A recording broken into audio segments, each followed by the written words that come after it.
పదవుల చుట్టూ పరిభ్రమించే ఈనాటి రాజకీయాల్లో మరి స్థిరంగా సిద్ధాంతం చుట్టూ నిలబడ్డ నిబద్ధత ఉన్న నాయకుడు గౌరవనీయులు శ్రీ సీతారాం యెచూరి గారు.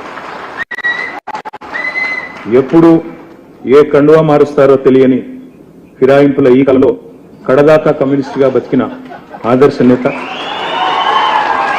ఈ తరపున కూడా హృదయపూర్వకంగా వినమ్రంగా వారికి జోహార్లు అర్పిస్తూ పదవుల చుట్టూ పరిభ్రమించే ఈనాటి రాజకీయాల్లో మరి స్థిరంగా సిద్ధాంతం చుట్టూ నిలబడ్డ నిబద్ధత ఉన్న నాయకుడు గౌరవనీయులు శ్రీ సీతారాం యెచూరి గారు. ఎప్పుడు ఏ కండువా మారుస్తారో తెలియని ఫిరాయింపుల ఈ కలలో కడదాకా కమ్యూనిస్టుగా బతికిన ఆదర్శ నేత.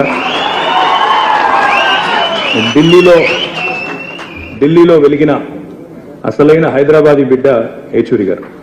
హైదరాబాదీ బిడ్డ అని ఎందుకంటున్నా అంటే మాకు కూడా పూర్వాశ్రమంలో కొంత కనెక్షన్ ఉంది. అదేమంటే వారు చదువుకున్నది ఆల్ సెయింట్స్ స్కూల్లో, నేను చదువుకున్నది దాని పక్కనే రోడ్ యువతల గ్రామర్ స్కూల్లో. అదేవిధంగా వారి తర్వాత నిజాం కాలేజీలో గ్రాడ్యుయేషన్ చేశారు. నేను కూడా కొద్ది కాలం తర్వాత నేను కూడా అక్కడే చేస్తున్నాను. కాబట్టి అందుకే హైదరాబాద్ బిడ్డ అనే మాట వాడతాం. ఓట్ల రాజకీయం వేరు, ప్రజల రాజకీయం వేరు. మేము ఓట్ల రాజకీయంలో వెనుకబడ్డా ప్రజల కోసం జరిగే పోరాటంలో మాత్రం ముందున్నాం, ప్రజల మనసులో ఉన్నామని ఆయన ఒకసారి చెప్పిన మాట నాకు బాగా గుర్తున్న మాట. నాయకులుగా పాలకులుగా ఉండి పోరాటాలంటే తెలియని వారు ఎందరో ఉండొచ్చు. ప్రజలంటే కేవలం ఓటు బ్యాంకులుగా మాత్రమే చూసేవారు ఇంకెందరో ఉన్నారు.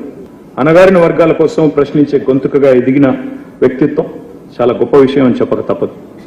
పోరాటాల నుండి వచ్చిన నాయకత్వానికి ప్రజల కష్టం, సుఖం, దుఃఖం తెలుస్తుందంటారు. అలాంటి వారిలో యెచూరి గారు ఒకరిని నేను బలంగా నమ్ముతాను. తిట్లు, బూతులు, రోత మాటలు రాజకీయంగా చలామణి అవుతున్న ఈ రోజుల్లో యెచూరి గారి హుందాతనం ఒక అద్భుత పాఠం భవిష్యత్ రాజకీయ నాయకులకనే మాట కూడా చెప్పక తప్పదు. ఎమర్జెన్సీ చీకటి రోజుల్లో జైలు జీవితం తర్వాత భారతదేశంలో ఆనాడు అత్యున్నత స్థానంలో ఉన్న శ్రీమతి ఇందిరాగాంధీ గారి ముందు నిలబడి ఒక సామాన్య విద్యార్థి నాయకుడు ఒక్క మాట కూడా తణుకకుండా మీరు రాజీనామా చేయండి అని మాట్లాడాలంటే ఎంత గుండె ధైర్యం కావాలో ఒక్కసారి ఆలోచించమని చెప్పి నేను కోరుతాను. కోదండరాం సార్కు ధన్యవాదాలు. ఇప్పుడు సిపిఐ రాష్ట్ర కార్యదర్శి కామ్రేడ్ కూననేని సాంబశివరావు గారిని మాట్లాడాల్సిన కోరుతున్నాను.